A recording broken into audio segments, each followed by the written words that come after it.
¿Qué tal? Un saludo a todos, nos encontramos una vez más en Alquimia, Psicoterapia y Capacitación. Mejora tu vida transformando tus ideas. Esta es la segunda clase del curso Recomendaciones sobre la terapia a distancia en situación de emergencia COVID-19, basado en la guía para el abordaje no presencial de las consecuencias psicológicas del brote epidémico COVID-19 en la población general, realizado por el Colegio Oficial de la Psicología de Madrid. Mi nombre es Rafael González Vera y continuaremos con este curso. En esta segunda sesión continuamos con el bloque 1, los aspectos generales de la psicoterapia a distancia. En el video anterior vimos lo que es el marco contextual y cuestiones generales. En este video nos vamos a abocar a revisar el protocolo breve de intervención psicológica a distancia y revisaremos cuestiones generales y cuestiones particulares precisamente de este protocolo. En las consideraciones generales se debe contemplar adaptaciones en todas las fases del proceso terapéutico, con especial atención en la protección de los datos personales y de la salud, en las recomendaciones éticas, en los requisitos tecnológicos y del espacio físico donde vamos a realizar la intervención a distancia, en las competencias, las habilidades y la comunicación que vamos a emplear, así como en tener un plan de prevención de crisis. Pensando en el papel del terapeuta que va a realizar esta labor, se tiene que asegurar que la calidad de las intervenciones a distancia son equivalentes a la atención presencial.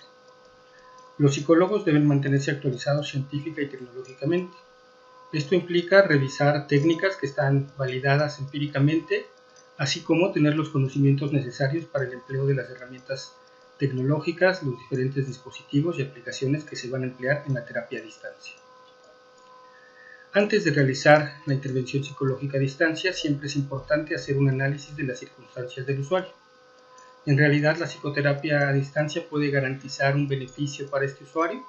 Se recomienda implementar cuando sea la única o la mejor manera de proporcionar dicha asistencia.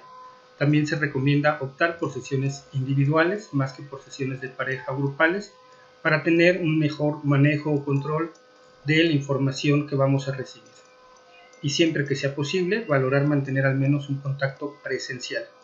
Si es mejor al inicio, es lo más recomendable.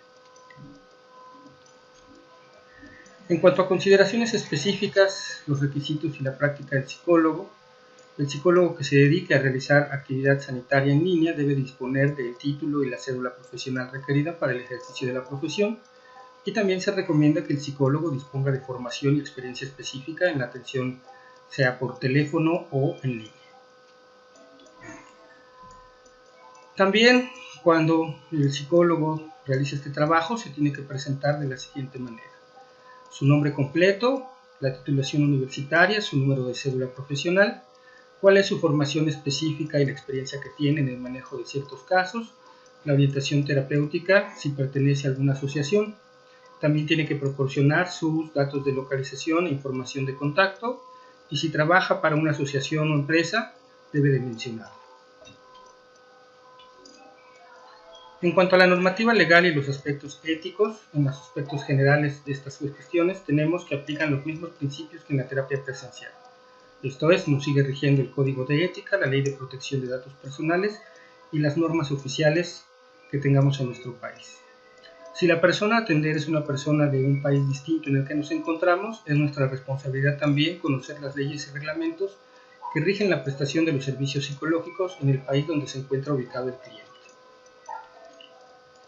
Con respecto a la confidencialidad y la protección de datos, es importante informarse sobre los riesgos potenciales de confidencialidad de datos antes de utilizar determinadas aplicaciones o programas como herramientas terapéuticas, y en caso de que existan riesgos, es importante comentárselos al usuario.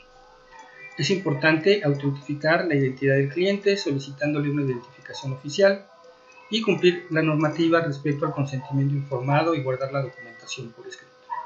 En este caso es importante que nosotros ya tengamos un formato elaborado que pueda ser enviado vía electrónica al usuario para que lo lea, lo firme y lo vuelva a enviar a nosotros. Continuando con la confidencialidad, es importante vigilar la seguridad de los dispositivos y el acceso de otras personas al ordenador o dispositivo que utilizamos para la intervención. También es importante borrar o proteger debidamente todos los posibles archivos generados tras finalizar una sesión y la historia clínica.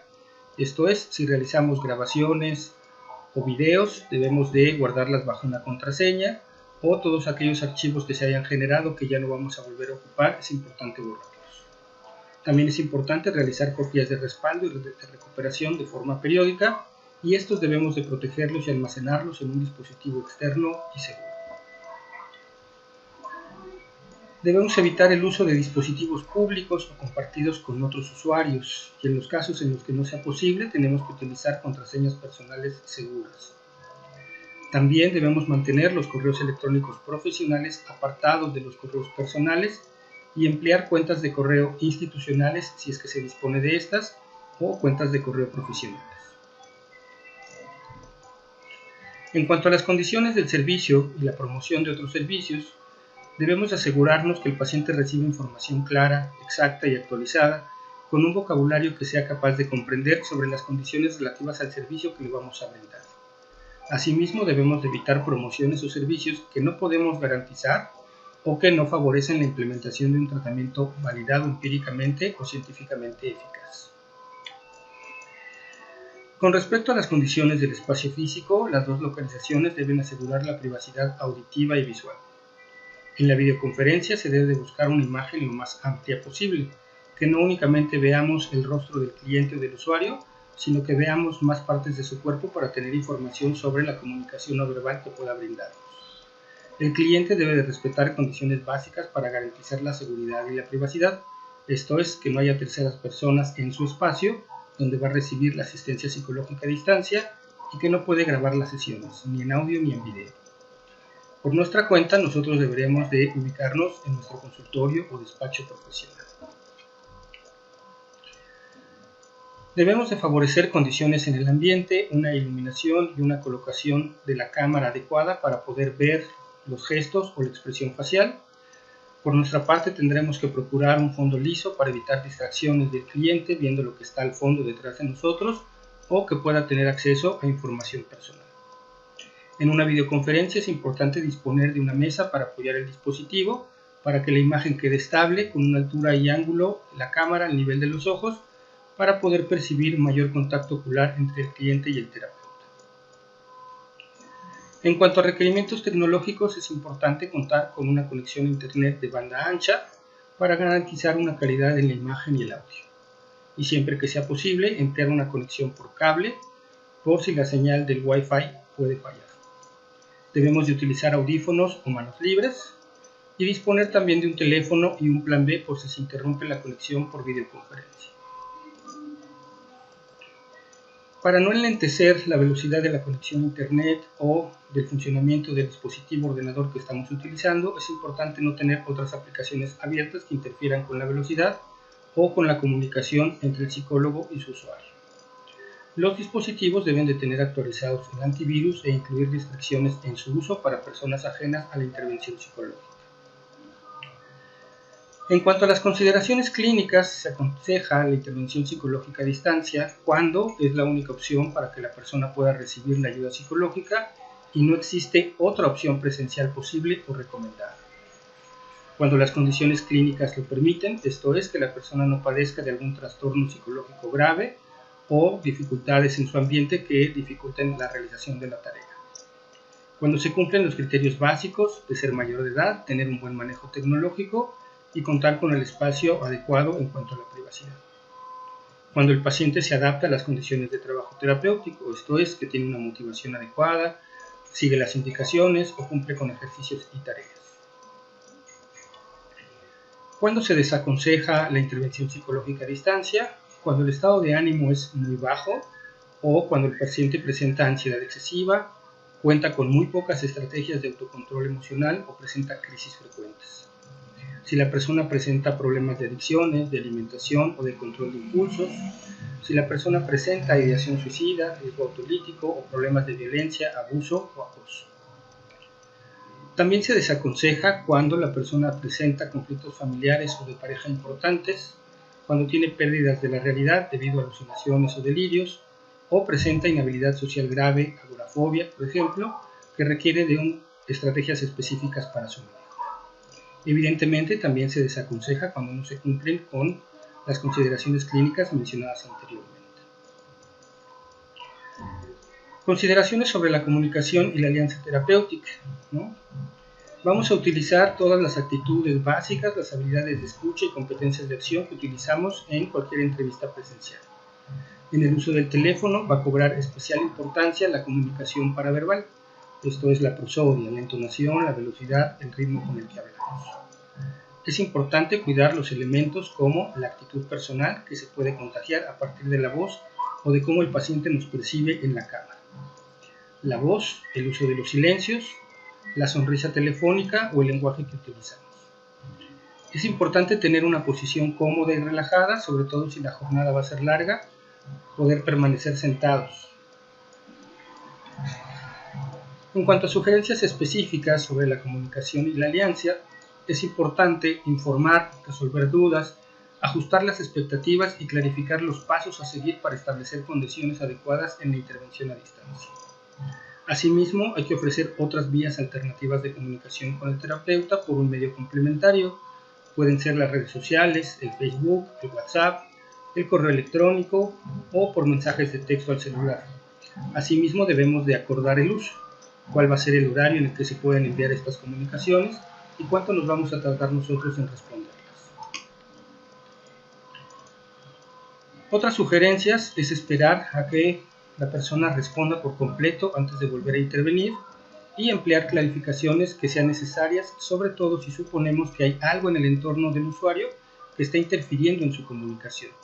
Esto lo podremos notar porque baja su volumen o porque empieza a hablar más lento o porque a partir de su micrófono se empiezan a escuchar situaciones de su ambiente que puedan dificultar esta comunicación. Cuando ocurran estas dificultades o interrupciones, es importante resolverlas de forma empática y cálida. Es importante hablar de forma regular y abierta sobre la relación terapéutica y las emociones que le genera realizar la terapia en línea o por vía telefónica. De esta forma se pueden generar estrategias de solución. Es común que la persona se sienta incómoda cuando asiste a un consultorio y por lo tanto también va a tener ciertas incomodidades de comunicarse a partir de estos dispositivos. Cuando se presentan situaciones de crisis y emergencia, antes de la crisis nosotros debemos de tener un conocimiento adecuado sobre los protocolos de intervención en diferentes tipos de crisis. Debemos disponer de un plan de actuación previo, conocer previamente los datos del cliente, no solamente su nombre y número de teléfono, sino dónde se localiza en este momento, así como los teléfonos de urgencias de la región donde él se encuentra. Podemos solicitarle también que nos conceda el dato de otra persona, ya sea un familiar o amigo cercano, para tener los datos de esta persona en caso de que sea necesario un apoyo de alguien cercano. La intervención psicológica a distancia debe permitir una comunicación al menos sincrónica y, de ser posible o necesario, podemos recomendar y derivar a terapia presencial. La comunicación sincrónica se refiere a que podamos tener comunicación con varias personas a la vez, para, de ser necesario, hacer la derivación o la solicitud de apoyo.